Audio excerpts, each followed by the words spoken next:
harga diesel turun lagi bermula Julai ini. Rakyat Malaysia bakal menikmati diesel bersubsidi pada harga RM2.10 seliter menggunakan sistem pengesahan MyKad. Apa yang berubah dan siapa yang layak? Ikuti laporan berikut. Bila dapat berita ni kan, ceplos-ceplos tu, Allah, terbaik, PMX terbaik. Allah. Senang-senang je kena gula-gula kan. Berita baik buat rakyat Malaysia yang menggunakan kenderaan diesel. Kerajaan Madani mengumumkan harga diesel bersubsidi akan diturunkan daripada RM2.15 kepada RM2.10 seliter bermula Julai 2026. Pengumuman itu dibuat oleh Perdana Menteri merangkap Menteri Kewangan Datuk Seri Anwar Ibrahim ketika menghadiri satu program di Bintulu, Sarawak. Menurut beliau, penurunan harga ini akan dilaksanakan menerusi pembaharuan penyasaran subsidi diesel menggunakan sistem pengesahan MyKad di seluruh negara.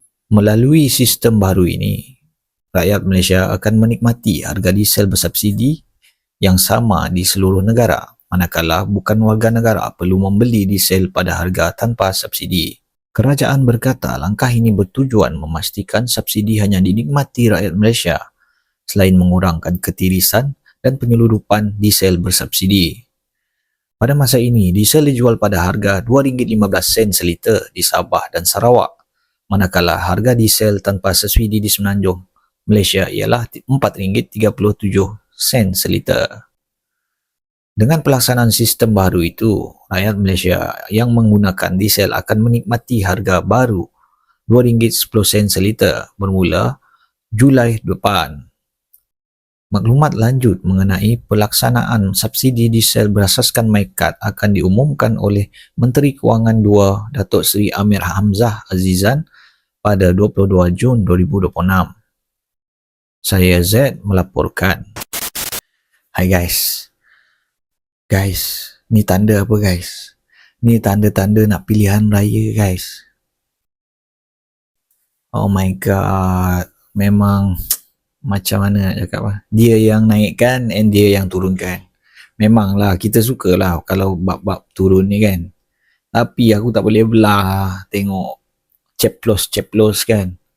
Bila dapat berita ni kan, ceplos-ceplos tu, Allah, terbaik, PMX terbaik. Allah. Senang-senang je kena gula-gula kan. So korang untuk pilihan raya nanti, make sure pilih yang betul. Pilih yang kurang mudarat Jangan termakan gula-gula PRN ni. PRN ataupun PRU ni. Okay, Papa Roger. Why so serious? Why so serious?